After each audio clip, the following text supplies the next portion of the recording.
Hello everyone, this is me Kapil सिक्का। स्वागत है आपका study I Q education platform में। आज हम एक बहुत इंपॉर्टेंट क्लास करने जा रहे हैं। एस्से राइटिंग प्रोग्राम के बारे में जानेंगे। मेंस में काफ़ी इंपॉर्टेंट एस्से राइटिंग प्रोग्राम और 250 मार्क्स जो है इसका कंपोनेंट मेंस में रहता है। ये भी कहा जाता है कि अगर आपके इंटरव्यू में अच्छे मार्क्स आए हैं, अगर आपके ऑप्शनल में अच्छे मार्क्स आए और एस्से में अच्छे मार्क्स आए हैं, तो फिर आपकी रैंक है काफ़ी ऊपर, यानी टॉप रैंकर्स में आप आ सकते हैं।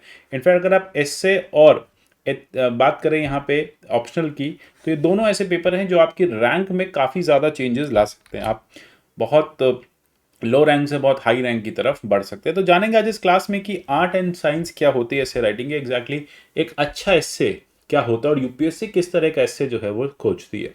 जब यूपीएससी बात करती है एस्से राइटिंग की, तो यूपीएससी का क्या सिलेबस है, क्या एग्जैक्टली यूपीएससी आप लोगों से चाहती है और किस तरह का एस्से जो है वो यूपीएससी ढूंढती है। स्कूल में तो हमने सबने एस्से लिखा होगा, अलग अलग तरह के एस्से लिखे हैं, बट यूपीएससी की जो एस्से राइटिंग है वो थोड़ी सी डिफरेंट है। एक चीज़ और आप लोगों के दिमाग में हमेशा रहती है कि एस्से में किस तरह की इंग्लिश को यूज़ करना चाहिए। क्या बहुत ज़्यादा आप कहें कि एफिशिएंट इंग्लिश, बहुत ज़्यादा better English, Shashi Tharoor type English जो है वो ज़रूरी है, या फिर हमारी जो लेम डे टू डे इंग्लिश है हमारा उससे काम चल जाएगा। किस तरह से हमें प्रेजेंटेशन रखनी है, इंट्रोडक्शन कैसे लिखना है, किस तरह से एग्जाम्पल्स को यूज़ करना है, कैसे पॉइंटर्स में लिखने हैं। तो आज इस वीडियो के बाद आपके सारे डाउट्स क्लियर हो जाएंगे और आप एक अच्छा एस्से जो है वो लिख पाएंगे। ये एस्से की क्लास यूपीएससी के लिए तो इंपॉर्टेंट है ही है, साथ में अगर आप सीएपीएफ जैसे एग्जाम्स की भी प्रिपरेशन करें तो वहाँ पे भी आप इन स्ट्रैटेजीज को या एस्से राइटिंग अप्रोच को यूज़ कर सकते हैं। मेरा नाम कपिल सिक्का, आप सब जानते ही हैं। आप मुझे फॉलो कर सकते हैं @कपिल लाइव पे, यहाँ से आपको पीडीएफ मिल जाएंगे मेरी सारी वीडियोस के। साथ ही साथ आप मुझे @कपिल सिक्का ट्विटर हैंडल पे भी फॉलो कर सकते हैं। बात करते हैं, पहले समझने की कोशिश करते हैं कि एक ऑक्सफोर्ड डिक्शनरी की हम बात करें या फिर हम बात करें British style of writing, exactly essay होता क्या है। देखो, essay is nothing but an organised collection of ideas. आपके पास आइडियाज बहुत सारे आते हैं। मैं आपसे टॉपिक बोलूं कि वुमेन एम्पावरमेंट पे आपको इससे लिखना है, तो जब मैं टर्म यूज करूंगा वुमेन एम्पावरमेंट, तो आपके पास बहुत सारे आइडियाज जो है वो दिमाग में घूमने लगेंगे। इतने लंबे समय से आप प्रिपरेशन कर रहे हैं तो बहुत सारे ऐसे टॉपिक्स हैं जो टाइम टू टाइम आपके दिमाग में आते रहेंगे। अब ऐसे में आपको ये जब मैं बात करता हूँ वुमेन एम्पावरमेंट की, तो आपको ये पता होना चाहिए कि कौन कौन से इंपॉर्टेंट पॉइंट्स आपको यहाँ मेंशन करने हैं। अच्छा, वो जो इंपॉर्टेंट पॉइंट्स हम यहाँ मेंशन करेंगे उसको हमें एक प्रॉपर फॉर्मेट में उतारना कैसे है ना, हमें उसको कैसे लिखना है, यही बेसिकली एस्से की बात करता है। तो एस्से बेसिकली कहता है कि आपके जो भी थॉट्स हैं, जो कुछ भी आप पॉइंटर्स या जो भी पॉइंट्स आप लिखना चाहते हो, वो बहुत ज़्यादा ऑर्गेनाइज्ड मैनर में होने चाहिए। उन आइडियाज़ को आप बहुत ऑर्गेनाइज्ड मैनर में लिखिए। अब ऑर्गेनाइजेशन कैसे करना है, स्ट्रक्चर कैसे करना है, क्या चीज़ें पहले आनी है क्या बाद में आनी है, एग्जाम्पल्स कैसे लिखने हैं, इंट्रोडक्शन में क्या लिखना है, ये सब हम इस वीडियो के बाकी पार्ट्स में देखेंगे। अभी फिलहाल हम एस्से की डेफिनेशन समझ रहे हैं कि एस्से एक ऑर्गेनाइज कलेक्शन ऑफ आइडियाज़ होता है। ये रियल या इमेजिनरी एक्सपीरियंस पे डिपेंड करता है।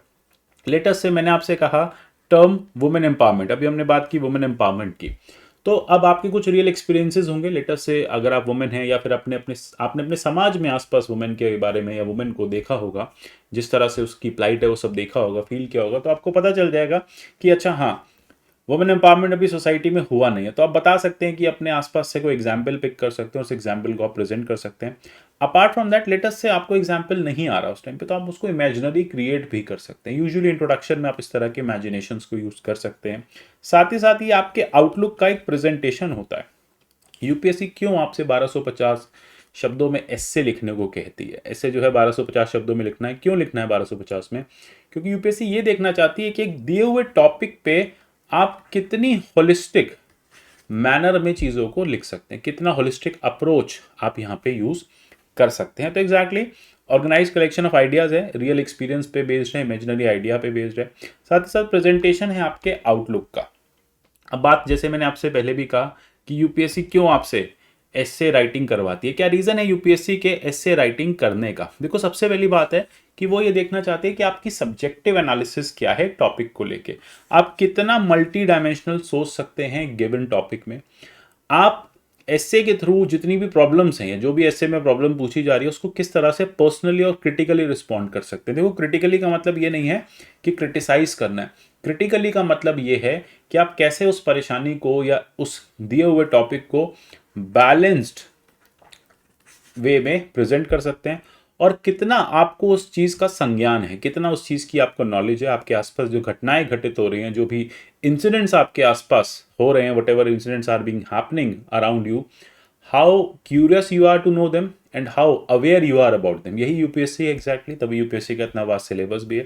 तो एग्जैक्टली क्योंकि आपको एक ऑफिसर बनना है, आपको जाके डिस्ट्रिक्ट में सर्व करना है, तो आपको पता होना चाहिए ना माल न्यूट्रिशन पे भारत का क्या स्टेटस है, वुमेन को लेके भारत में अभी क्या स्टेटस है, आईटी को लेके क्या स्टेटस है, ऑनलाइन एजुकेशन से क्या बेनिफिट्स हैं। तो ये सारी चीज़ें यूपीएससी जो है एक होलिस्टिक मैनर में एसए के थ्रू आपसे पूछना चाहती है। साथ ही साथ ऐसे में हम ये भी देखते हैं कि आपकी जो भी इंफॉर्मेशन है, आपके पास जो भी इंफॉर्मेशन है, उस दिए हुए इंफॉर्मेशन में आपका क्या एक्यूमन है उसको यूज करने का। देखिए क्या होता है, हम डेली इतना सारा कंटेंट एब्जॉर्ब करते हैं, लेकिन बहुत कम कंटेंट ऐसा है जो, या फिर बहुत कम स्टूडेंट्स ऐसे होते हैं जो उस कंटेंट का प्रॉपर यूटिलाइजेशन कर पाते हैं। तो ऐसे में यूपीएससी यही देखना चाहती है कि उस दी हुई इंफॉर्मेशन का, जो इंफॉर्मेशन आपने एब्जॉर्ब किया, आप उसका कैसे बेस्ट यूटिलाइजेशन कर सकते हैं, आप अपने आंसर्स को किस तरह से या अपने हिस्से को किस तरह प्रेजेंट करेंगे, एंड साथ ही साथ आप आर्ग्यूमेंट बिल्डिंग कैसे करेंगे। वेदर एक एक दी हुई प्रॉब्लम को, लेटेस्ट से जैसे मैं वुमेन एम्पावरमेंट का ही आपको एग्जाम्पल दे रहा हूँ, या फिर मैं आपको एग्जाम्पल दूं एजुकेशन इन इंडिया का, हेल्थ इन इंडिया का, तो क्या उस दी हुई प्रॉब्लम में आप एक जो जो भी आप आर्ग्यूमेंट्स दे रहे हैं वो आर्ग्यूमेंट्स वैलिड हैं, उन आर्ग्यूमेंट्स के साथ आपके पास डेटा है, फैक्ट्स है नहीं है, ठीक है, वैलिड वे में आप उसको प्रेजेंट कर पा रहे हैं या नहीं। एंड अल्टीमेटली जब ये सारी चीज़ें कर पाएंगे तो ऑब्वियसली आप एक स्ट्रक्चर्ड मैनर में और इंप्रेसिव मैनर में ऐसे लिख पाएंगे। अब आप बोलेंगे सर ये तो हमें भी पता है कि ऐसे को एक स्ट्रक्चर मैनर में लिखना जरूरी है। प्रॉब्लम यही आती है कि स्ट्रक्चरिंग कैसे करें, स्ट्रक्चर हम कैसे बनाएं। तो यही स्ट्रक्चर यहाँ पे हम देखेंगे एग्जैक्टली कैसे बनेगा। देखो यूपीएससी जब स्टूडेंट्स से एस्से लिखवा रहा होता है तो यूपीएससी ये कभी नहीं चाहता कि आप सिर्फ फैक्चुअल एस्से लिख के आए, मतलब सिर्फ फैक्ट्स दे दें और एनालिसिस ना दें। तो कोई भी एस्से जो है उसमें एनालिटिकल एस्पेक्ट होना जरूरी है, वो ओपिनियटेड नहीं होना चाहिए, मतलब आपके ओपिनियंस उसमें नहीं होने चाहिए। लेटेस्ट से अब आपको नहीं पसंद वुमेन एम्पावरमेंट हो, ठीक है, आपको लगता है कि भाई ऑनलाइन एजुकेशन सब ठीक है, तो आप ये नहीं कह सकते कि नहीं वुमेन एम्पावरमेंट की तो जरूरत नहीं है, हमारे घर के आसपास की तो सब वुमेन एम्पावर्ड है, ऐसा नहीं है। आप उस प्रॉब्लम को ग्रेटर स्केल पे देखिए, आप भारत के नजरिए से देखिए और फिर जानिए कि क्या क्या दिक्कतें हैं यहाँ पे। तो एग्जैक्टली आपका इससे एक फैक्चुअल और इन्फॉर्मेटिव मियर नहीं होना चाहिए, बैलेंस्ड प्रेजेंटेशन होनी चाहिए। जैसे मैं बार बार कह रहा हूँ, लेटेस्ट से एक टॉपिक आया था थोड़ा टाइम पहले, social media in it self is a biased medium, ठीक है, सोशल मीडिया क्या है, एक बायस्ड मीडियम है, ये टॉपिक था। अब ऐसा नहीं है कि सोशल मीडिया कंप्लीटली बायस्ड है, ये बात हम भी जानते हैं, उसकी यूटिलिटीज भी, उसके बेनिफिट्स भी, लेकिन on the other hand social media को लेके क्राइसिस भी है। तो एग्जैक्टली ये बैलेंस प्रेजेंटेशन आपकी होनी चाहिए कि हाँ सोशल मीडिया अपने आप में अच्छी चीज है, लेकिन हाँ उसके नेगेटिव इंपैक्ट्स भी हैं, बिल्कुल साइंस की तरह, साइंस इज अ बून और अ बेन। तो similarly you have some pros, you have some boon of social media, and at the same time it has some kind of bane for you. तो ये सारी चीजें देना बहुत जरूरी है, साउंड फैक्ट्स होना जरूरी है, रीजनिंग होना जरूरी है। आप जो भी टॉपिक लिख रहे हैं, आप जो भी टॉपिक को चूज कर रहे हैं, आप मेक श्योर करिए कि आपके पास साउंड जजमेंट है उस टॉपिक को लेके। ये नहीं कि आपको सोशल मीडिया पसंद नहीं है तो आप सिर्फ और सिर्फ सोशल मीडिया को क्रिटिसाइज करते जा रहे हैं one after another, whatever points you are giving over there you are just criticising social media. That is also not a valid way of writing an essay. Why so?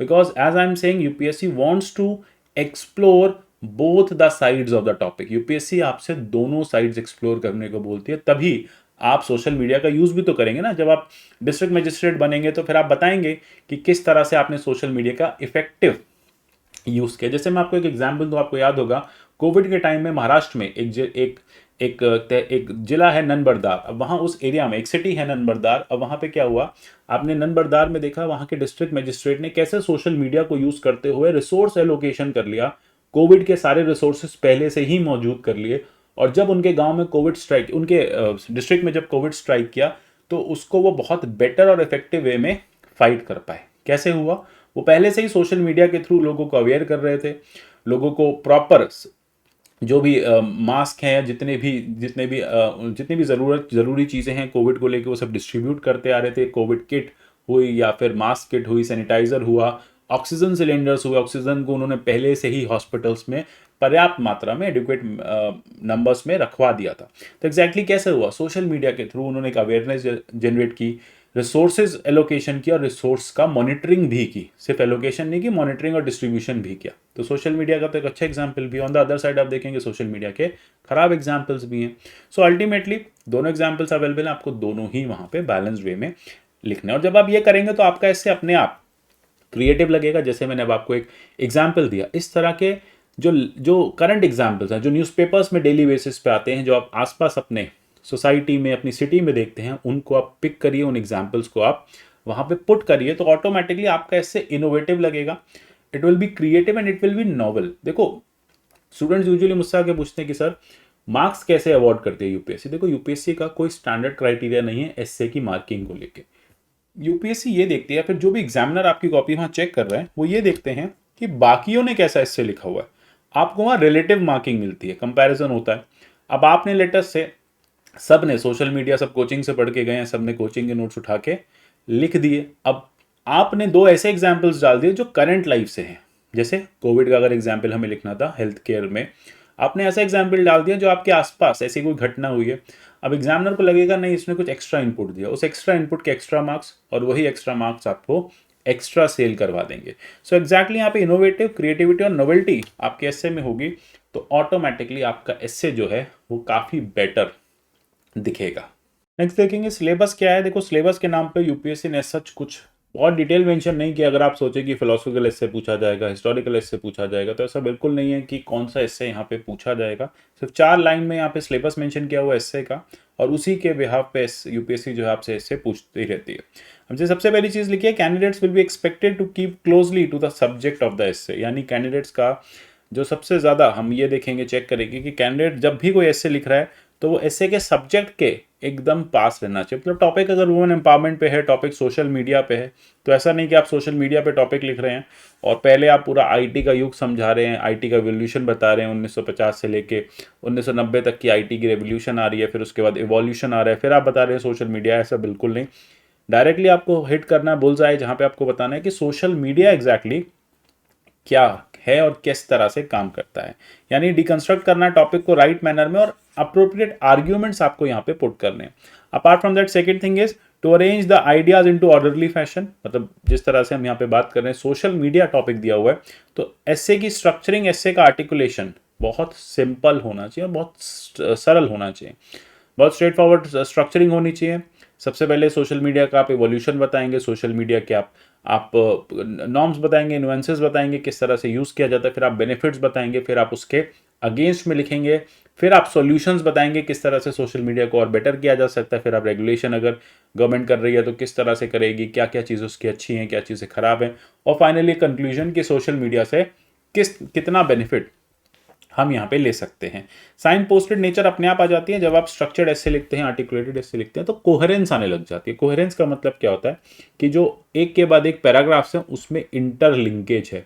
ऐसा नहीं है कि अभी आप हिस्टोरिकल टॉपिक डिस्कस कर रहे हैं, फिर आप एकदम से फ्यूचरिस्टिक टॉपिक पे आ गए, फिर आप प्रेजेंट डिस्कस कर रहे हैं। भाई पहले हिस्ट्री बताएंगे, फिर आप प्रेजेंट बताएंगे, फिर आप फ्यूचर बताएंगे। तो ये एक ऑर्डर होता है जो हम कहते हैं कि एस्से जो है साइन पोस्टेड है या कोहेरेंट इन नेचर है। नेक्स्ट इंपॉर्टेंट चीज़ जो है वो है सिलेबस। देखो जो इंपॉर्टेंट है नेक्स्ट पॉइंट सॉरी, वो है कि किस तरह से आपको लिखना है। ऐसे जो है वो बहुत कंसाइज होना चाहिए, मतलब बहुत ज़्यादा, जैसे कि अब मैं आपसे बात करूँ 1250 शब्दों में अगर आपको, वर्ड्स में अगर आपको ऐसे लिखना है, तो आप उन 1250 वर्ड्स का मैक्सिमम यूटिलाइजेशन कीजिए। आप उसमें ज़्यादा से ज़्यादा पैरामीटर्स ऐड कीजिए। ऐसा नहीं हो कि एक ही पैरामीटर पे आपने 400 500 600 वर्ड्स यहाँ पे एग्जॉस्ट कर दिए। तो ये बेसिकली कंसाइज होना चाहिए, कम शब्दों में ज़्यादा चीज़ें, यानी एक एस्से में ज़्यादा से ज़्यादा व्यू पॉइंट्स आपके, या ज़्यादा से ज़्यादा पैरामीटर जो हैं वो आने चाहिए। बीटिंग अराउंड द बुश नहीं होना चाहिए, मतलब एक ही टॉपिक को आप खींच रहे हो, बहुत बार बार उसी को रिपीट कर रहे हैं, वही टॉपिक बार बार, या वो एक पर्सपेक्टिव आपने लिखा, उसी पर्सपेक्टिव का रिपीटिशन बार बार चल रहा है, तो वो चीज़ यहाँ पे नहीं होनी चाहिए। साथ ही साथ पैराग्राफ्स जो हैं वो स्मॉल होने चाहिए, छोटे छोटे पैराग्राफ्स होने चाहिए। यूजुअली एक पेज में अगर आप यूपीएससी की आंसर शीट देखेंगे तो 2 से 3 पैराग्राफ्स जो हैं वो गुड इनफ है। साथ ही साथ आर्ग्यूमेंट्स की हम बात करें, आर्ग्यूमेंट्स में यहाँ पे एप्ट एग्जाम्पल्स होने चाहिए। ठीक है, आप जो भी आर्ग्यूमेंट दे रहे हैं वो एग्जाम्पल्स के साथ आप उसको सपोर्ट कीजिए। तो supporting through examples is very necessary, ये बहुत ज़रूरी हो जाता है। फिर लास्ट में यूपीएससी सिलेबस में लास्ट लाइन लिखते हैं, 4 लाइन का सिलेबस है कि credit will be given for effective and exact representation. मतलब मार्क्स जो हैं वो इफेक्टिव और एग्जैक्ट एक्सप्रेशन के, रिप्रेजेंटेशन के होंगे। यानी जितना पूछा गया है उसी बारे में चर्चा करनी है, उसके बारे में सब कुछ बताना है, होलिस्टिक बताना है। लैंग्वेज के केस में स्पेलिंग मिस्टेक्स नहीं करनी है, शॉर्ट हैंड नहीं यूज़ करना है ना, जैसे आप लिख देते हैं बाय द वे में BTW so and so fourth, ये सब नहीं यूज़ करने। जेनरिक वोकैबलरी चलेगी, है ना, जो आपकी डे टू डे वोकैब है, इंग्लिश की वोकैब है, जिस तरह से न्यूज़पेपर्स में आता है तो वो चलेगा, that is more than enough. Diagrams and flow charts अगर लगता है नेसेसरी है तो दीजिए, नहीं तो इसको अवॉइड किया जा सकता है। यूजुअली डायग्राम फ्लो चार्ट्स तभी देने चाहिए जब वो सर्टिफाइड हो एक तरह से, या फिर आप उनको उनको लेबल कर सके। कई बार ऐसा होता है कि हम वहाँ पे अपने डायग्राम्स ड्रॉ करके आ जाते हैं, हम खुद नहीं समझ पाते क्या है, तो एग्जामिनर देखिए कैसे समझेगा।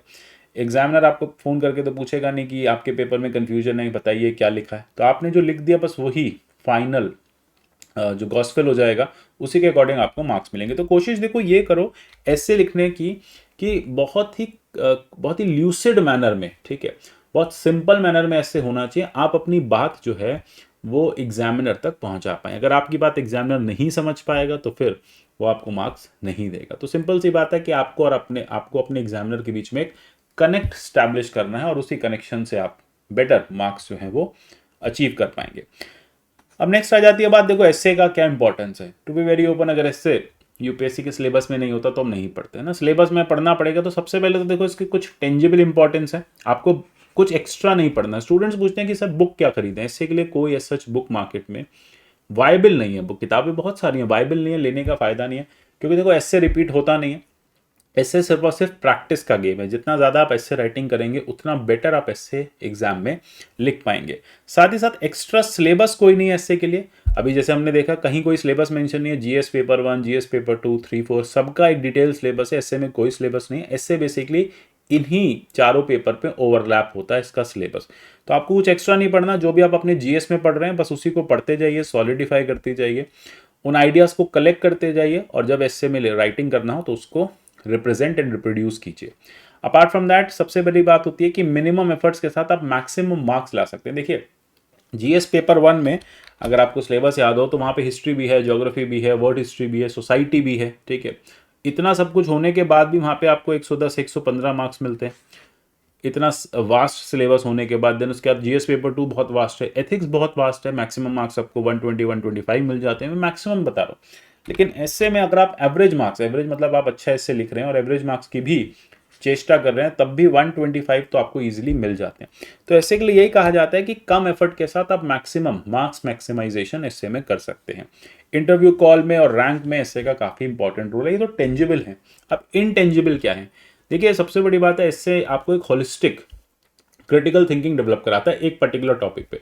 अगर आपने एक पूरा एस्से प्रिपेयर कर लिया बिफोर हैंड, एग्जाम में जाने से पहले, अगर आप प्रैक्टिस सेशन में, टेस्ट में, मॉक टेस्ट में एक एस्से को लिख के आ रहे हैं, वो लेटर से वुमेन बेस्ड एस्से, तो आप ये समझिए कि आप लगभग 6 आंसर्स लिख रहे हैं जीएस के। तो एस्से राइटिंग आपकी जीएस की आंसर राइटिंग को भी इम्प्रोवाइज करती है एट द सेम टाइम, ठीक है। उसी टॉपिक पे आप वेरिएशन के साथ वेरिड 6 अलग अलग आंसर्स भी लिख रहे हैं और एक एस्से भी लिख रहे हैं गिवन द वर्ड लिमिट। तो क्रिटिकल थिंकिंग रहती है, एनालिटिकल स्किल्स आती हैं, सिंथेसाइजिंग आप कर पाते हैं, इवैल्यूएशन स्किल्स बहुत बेटर हो जाती हैं, राइटिंग स्किल्स आपकी नो डाउट बेटर होंगी। यूजुअली मैं हमेशा कहता हूँ स्टूडेंट से कि आप फोर्टनाइटली एक ऐसे लिखा कीजिए, ठीक है, ड्यूरिंग योर एग्जाम प्रिपरेशन, आपका जो प्रिपरेशन का कोर्स है पूरा, उसमें आप 15 दिन में एक ऐसे ज़रूर लिखिए, तभी आप बेटर ऐसे राइटिंग एग्जाम में कर पाएंगे। अब सबसे इंपॉर्टेंट बात हो जाती है, अगर आपको याद हो एसए का पेपर नहीं है तो मैं बता देता हूँ। एसए का पेपर 2 पार्ट्स पे डिवाइडेड रहता है, section A, section B. Section A में 4 एसए, सेक्शन बी में 4 एसए। इसमें से आपको एक एसए करना है, इसमें से आपको एक एसए करना है, यानी एसए आपको 2 ही करने।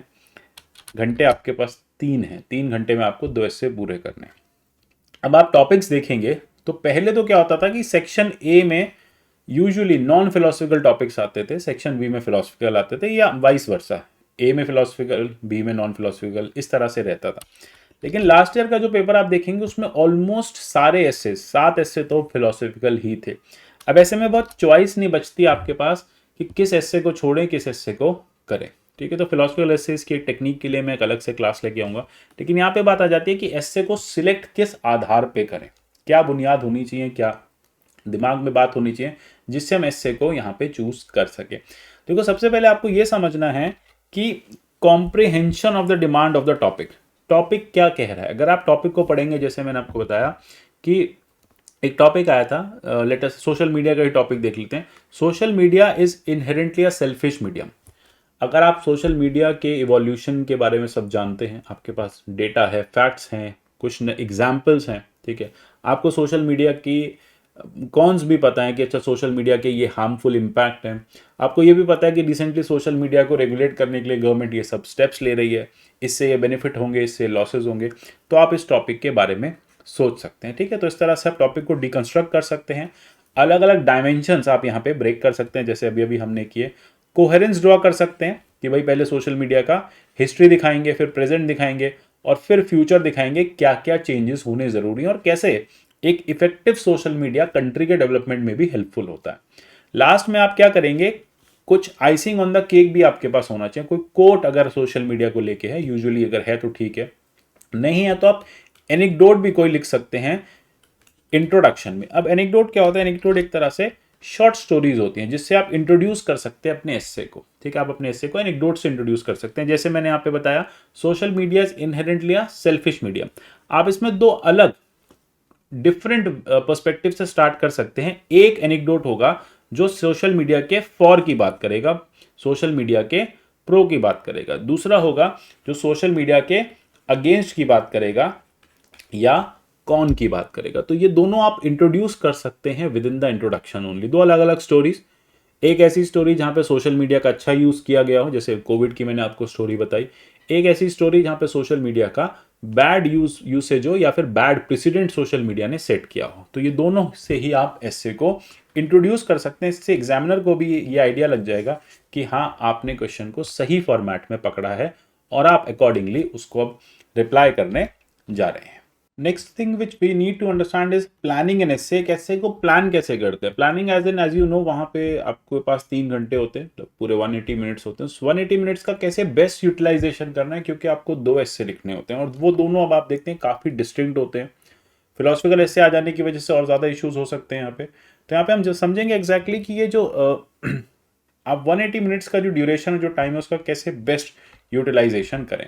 ठीक है, सबसे पहले एक जो टॉपिक रहता है, एक जो काम रहता है, वो होता है ब्रेनस्टॉर्मिंग करना।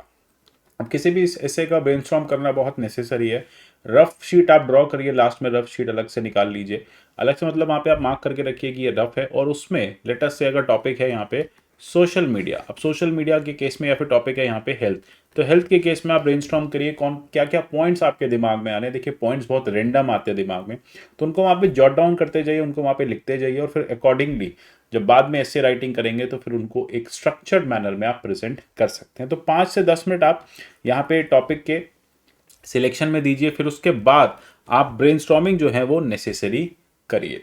उसके बाद जो अप्रोच आपको यूज करनी होती है वो होती है स्कैटरग्राम्स। स्कैटरग्राम्स के माध्यम से आप यहाँ पे यूज कर सकते हैं। मैं अभी आपको बताता हूँ स्कैटरग्राम्स होते कैसे हैं। जैसे हम यहाँ पे टॉपिक की बात करें, हेल्थ है, ठीक है, तो इस तरह से आप पेपर को ले सकते हैं। पेपर पे आपने यहाँ पे लिखा हेल्थ, और हेल्थ से रिलेटेड जो भी चीज़ें आपके माइंड में आती हैं वो सब आप यहाँ पे प्रेजेंट करते जाइए, वो सारी चीज़ें आप यहाँ पे लिखते जाइए। तो ऑटोमेटिकली ये हो जाएगा कि आपके पास जो भी कंटेंट है वो सब एक जगह कोलेट हो जाएगा, वो सब एक जगह इकट्ठा हो जाएगा। और बाद में जब आपको ऐसे लिखना होगा, फाइनली जब आप 10 से 15 से 20 मिनट इस पूरे प्रैक्टिस पे निकाल देंगे, तो 20 मिनट के बाद आपने पॉइंट्स उठा लिए और इनको स्ट्रक्चर कर लिया कि कौन सा इंट्रोडक्शन में जाएगा, कौन सा बॉडी में जाएगा, कौन सा कंक्लूजन में जाएगा, कौन सा एग्जाम्पल कहाँ पे यूज होगा, ये सारी चीज़ें आपको पहले 20 मिनट में करनी होगी। तो इतना टाइम रहता है, 20 से 25 मिनट आपके पास रहते हैं। उसके बाद जो आपके पास लगभग 1-1.25 घंटा बचा है एक एस्से के लिए, उसको आपको लिखिए। क्योंकि देखिए 2 एस्से को आप इक्वली डिवाइड कीजिए 180 90 मिनट्स में। राइटिंग अप्रोच जैसा मैंने आपको बताया कि आपके पास 90 + 90 मिनट्स हैं एस्से को लिखने के लिए, ठीक है। अब इसको आप डिवाइड कर सकते हैं। 80 मिनट्स आप एक एस्से को दीजिए, 80 एक को दीजिए। 10-10 मिनट का बफर लेके चलिए, क्योंकि बफर रखने से क्या होगा, आप लास्ट में रिवाइज कर पाएंगे। देखिए रिवीजन का पर्सपेक्टिव क्या रहता है, स्टूडेंट्स यूजुअली आस्क क्या सर हम उसमें कटिंग्स कर सकते हैं, क्रॉस कर सकते हैं, कुछ एडिशन कर सकते हैं, ठीक है, कुछ कर तो सकते नहीं, पेन से लिखा होता है, बट एटलीस्ट ये होता है कि जो सिली मिस्टेक्स होती हैं वो सिली मिस्टेक्स आप बेसिकली यहाँ पे अवॉइड कर पाते हैं, ठीक है। आपने कोई ग्रामेटिकल एरर किया है, आपने कोई स्पेलिंग मिस्टेक किया है, तो वो सब आप रिवाइज करते समय ठीक कर सकते हैं। दूसरी बात यह है कि लास्ट मोमेंट में अगर आप बफर टाइम लेके चलेंगे, तो लास्ट मोमेंट पे जब आपसे कॉपी लेने आएंगे इन्विजिलेटर, तो आपके सिर पे नहीं खड़े होंगे, और आप बहुत ज़्यादा ऐसा नहीं हो कि लास्ट में आप जल्दी जल्दी एस्से लिख रहे हैं और वो आपसे कॉपी स्नैच कर रहे हैं, छीन रहे हैं। तो इससे क्या होगा कि एक एस्से जो है वो आपका खराब हो जाएगा, क्योंकि आप उसका कंक्लूजन ठीक से प्रेजेंट नहीं कर पाएंगे। तो शुरू से आप मान के चलिए कि 10 मिनट का बफर आपको दोनों एस्से के लिए 10-10 मिनट का या 7-8 मिनट का टाइम एक एक एस्से के लिए बचा के रखना है। तो एटलीस्ट आपके जो एस्से हैं वो लगभग 10 से 15 मिनट पहले टाइम से ख़त्म हो जाए, जिससे आप रिलैक्स होकर अपनी कॉपी को एक बार रिवाइज कर सके और कॉपी सबमिट कर सके। ये तभी होगा जब आप यहाँ पे एक्सटेंसिव आंसर राइटिंग प्रैक्टिस करेंगे। ठीक है, तो सबसे इंपॉर्टेंट चीज़ देखो, बार बार मैं यही कहता हूँ कि ऐसे जो है वो एक्सटेंसिव आंसर राइटिंग प्रैक्टिस से आता है। अब डूज एंड डोंट्स कुछ देख लेते हैं क्या क्या है। बहुत कंसाइज लिखना है, बहुत ज़्यादा एक टॉपिक पे आपको नहीं फोकस करना है, कोहेरेंट रहना है आपको, एनालिटिकल है, बैलेंस प्रेजेंटेशन है, इनोवेशन आपकी आ जाएगी, और सेक्शन ए और सेक्शन बी के बीच में आपको टाइम मैनेज करते हुए चलना है। जो बात मैंने अभी आपको बताई कि सेक्शन ए सेक्शन बी के बीच में टाइम मैनेज करना जरूरी है। यूजुअली क्या होता है, स्टूडेंट्स लेटर्स से आप ज्योग्राफी बैकग्राउंड से, आपका ऑप्शनल ज्योग्राफी है, आपको एक टॉपिक है सेक्शन ए में, वो ज्योग्राफी या एनवायरमेंट इकोलॉजी से रिलेटेड है। अब आपको लगेगा मुझे तो इसमें सब कुछ आता है, आपने बहुत ज़्यादा टाइम उस एस्से पे दे दिया, आपने 2 घंटे में वो एस्से पूरा किया। ट्रस्ट में, अगर आप उसको 2 घंटे देखिए भी उस एस्से को लिखने, तब भी आपके अबव एवरेज मार्क्स आएंगे। ठीक है, अगर यूजुअली हम देखें कि हम 250 मार्क्स को 125 में डिवाइड करें, एक सेक्शन के 125, एक सेक्शन के 125, और आप ज्योग्राफी बैकग्राउंड से आपने एनवायरनमेंट में एस्से लिखा, आपने 2 घंटे उस एस्से को दिए, फिर भी आपके जो एटमोस्ट मार्क्स बनेंगे वो 75 टू 80 ही बन पाएंगे, 80-85 बन पाएंगे। लेकिन आप ये देखिए कि आपके पास फिर अब दूसरा सेक्शन करने के लिए सिर्फ 1 घंटा बचा है। अब उसमें आप उस एस्से को नहीं ठीक से कर पाएंगे, वहाँ ब्लंडर करेंगे और कुछ ना कुछ वहाँ पे एरर करेंगे, तो घूम फिर के मार्क्स आपको वहाँ पे वही 40 ही आएंगे। तो आप ऑन एन एवरेज इतनी मेहनत करने के बाद भी 120 100 के आसपास आके 120 125 के आसपास आके अटक गए। सो अल्टीमेटली ये कि दोनों सेक्शंस में आपको बराबर फोकस करना है, कोशिश ये करनी है कि एटलीस्ट 70 मार्क्स आपके दोनों सेक्शंस में आने चाहिए। एवरेज मार्क्स आपको दोनों 70 दोनों एसेज में आने चाहिए, दोनों सेक्शंस में आने चाहिए, तो 140 मार्क्स आप ले आएंगे। और 140 मार्क्स एक अपर थ्रेशोल्ड है, इतने मार्क्स काफ़ी अच्छे हैं। हाँ, आने वालों के 150 155 भी आए, लेकिन हाँ, हम एक टारगेट रखेंगे 140 145 का, जो हम अचीव अच्छे से कर पाएंगे, और जो एक ऐसा टारगेट है जो अचीवेबल भी है और जो रियलिस्टिक भी लगता है। कुछ मिस्टेक्स जो नहीं करनी है, जो यूजुअली स्टूडेंट्स करते रहते हैं कि वेग लैंग्वेज, ठीक है, थोड़ा प्रैक्टिस करते रहेंगे तो लैंग्वेज आपकी वेग नहीं होगी। मतलब ऐसा नहीं हो कि आपको समझाना चाह रहे हैं, आप अपनी बात ठीक से एग्जामिनर तक पहुंचा ही नहीं पा रहे, तो फिर वो आइडिया क्लियर नहीं हो, तो फिर कोई भी ऐसी बात जो आप ठीक से समझा नहीं सकते, वो बात फ्यूटाइल हो जाती है। तो सिमिलरली आपने पूरा ऐसे लिख दिया, लेकिन एग्जामिनर को समझ में ही नहीं आया, वो पूछेगा कहना क्या चाहते हो ना, वो 3 इडियट्स वाला सीन हो जाएगा, तो फिर आइडिया जो है वो क्लियर नहीं है।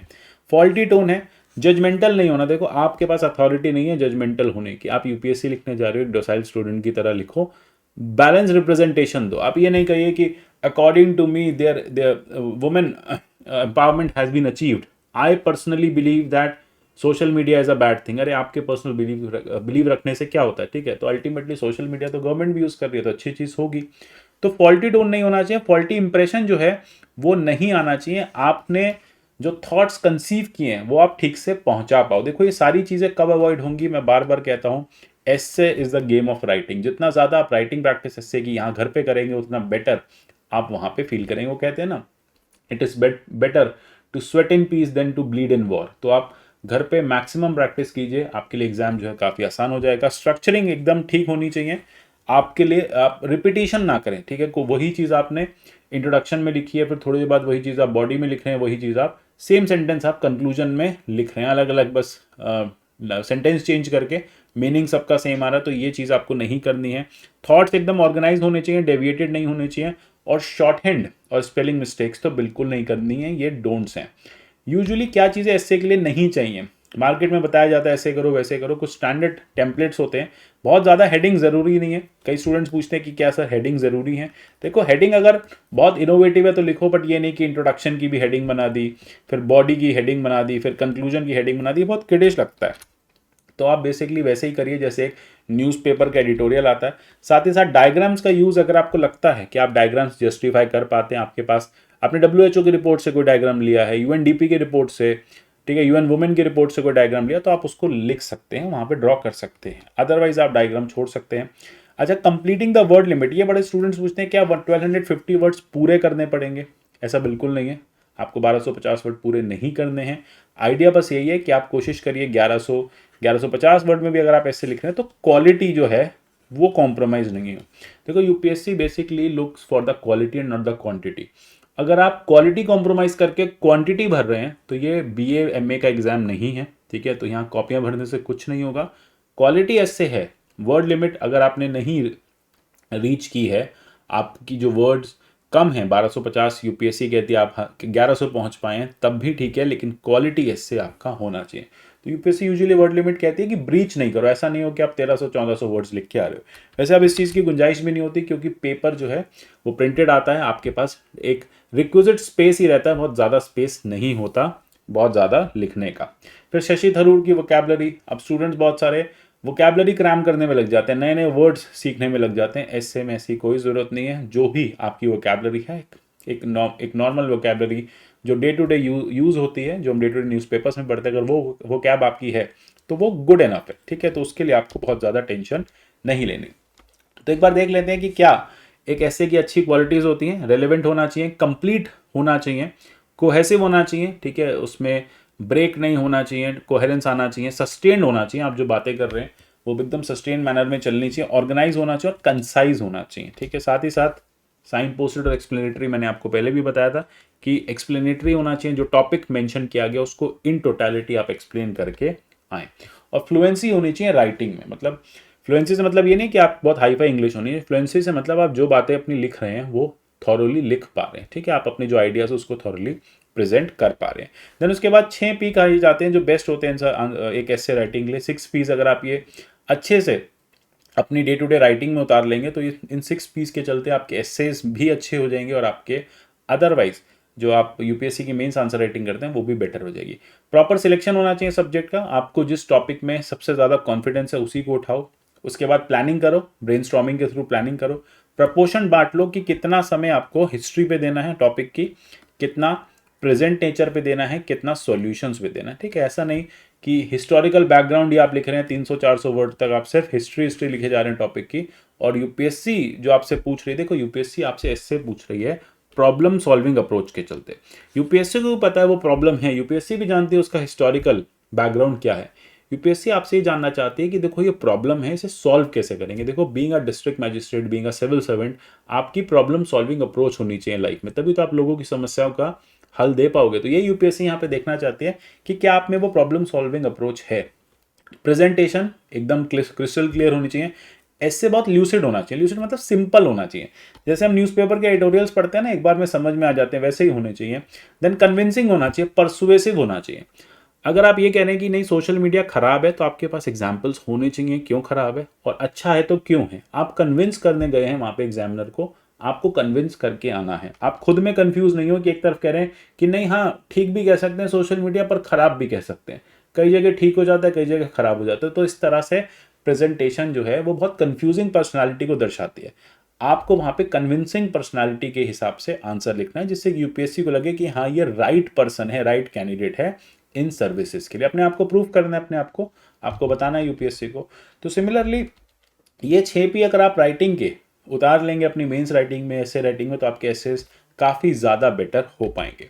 अब एक चीज़ मैं हमेशा कहता हूँ एसेस के लिए कि यूजुअली बिना लिखे जो है एसे को, या बिना यहाँ प्रैक्टिस किए आप एसे के पेपर में ना जाएं, ठीक है। तो बहुत ज़रूरी है कि आपके जो कोर्स ऑफ प्रिपरेशन है, जो ड्यूरेशन ऑफ प्रिपरेशन है, उसमें आप एटलीस्ट 15 से 20 एसेस अभी आने वाले एक साल में, जब या फिर अगर आप अभी हाल ही में मेंस दे रहे हैं 2021 क्विल में मेंस दे रहे हैं, तो आप एटलीस्ट 10 एसेस, 10 से 12 एसे ज़रूर प्रैक्टिस करके जाएं। इसलिए एक स्टीफन किंग की बहुत फेमस कोट भी है, ये कहते हैं कि I write to find out what I think, ठीक है। मुझे बेसिकली लिख के ही पता चल पाता है कि मेरे दिमाग में क्या क्या चीज़ें होती हैं। अगर आपके दिमाग में काफ़ी ज़्यादा थॉट्स चल रहे हैं तो उनको लिखना शुरू कीजिए, क्योंकि अल्टीमेटली लिखने से आपको ये आइडिया लगेगा कि आपके पास कितना रिजर्वॉयर है नॉलेज का, और लिखने के बाद आपको ये समझ में आ जाएगा कि अच्छा इन चीज़ों को और बेटर मैं कैसे पॉलिश कर सकता हूँ, कर सकती हूँ। तो ये बहुत इंपॉर्टेंट है कि essay is a game of writing only. बहुत सारे स्टूडेंट्स हैं वो कहते हैं नहीं सीधा एग्जाम में जाके, मीन्स में जाके एस्से लिखेंगे, मार्क्स काफ़ी ख़राब आते हैं, बहुत फ्यूटाइल एफर्ट रहता है, अटेम्प्ट ख़राब हो जाता है। इसलिए बहुत अच्छा टाइम मिला है अगले 90 डेज़ का। 90 डेज़ में कोशिश कीजिए 10 से 12 एस्सेज आप ज़रूर लिख के जाइए। और लिखने के लिए एक और स्ट्रैटेजी हम आपको बता रहे हैं, यहाँ पे हम आपको मेंस आंसर राइटिंग यूपीएससी 2021 का एक प्रोग्राम स्टार्ट करा रहे हैं, स्मार्ट कोर्स है, इसे आप परचेज कर सकते हैं। इसके थ्रू आपकी जीएस 1 2 3 4 की आंसर राइटिंग और एसए की आंसर राइटिंग भी यूपीएससी स्टैंडर्ड की हो जाएगी। तो आप इसको परचेज कर सकते हैं और एसे राइटिंग अपनी बेटर कर सकते हैं। इस तरह से और कुछ प्रीवियस ईयर के टॉपिक्स मैं आपके साथ डिस्कस करता रहूँगा एसे के, यूट्यूब पे मिलते रहेंगे। तो अगले सेशन में मिलते हैं। आशा करता हूँ यहाँ पे आपके टॉप जो भी डाउट्स हैं वो क्लियर हो गए होंगे। अगर अभी भी कुछ डाउट्स एसे राइटिंग में रह गए हैं तो आप नीचे कमेंट सेक्शन में डालिए, मैं आके उनको रिस्पॉन्ड करूंगा, या फिर आप मुझसे टेलीग्राम में कनेक्ट हो सकते हैं, वहाँ पे आप अपने डाउट्स पूछ सकते हैं। तो मिलते हैं अगले सेशन में, तब तक के लिए goodbye, take care and God bless you all.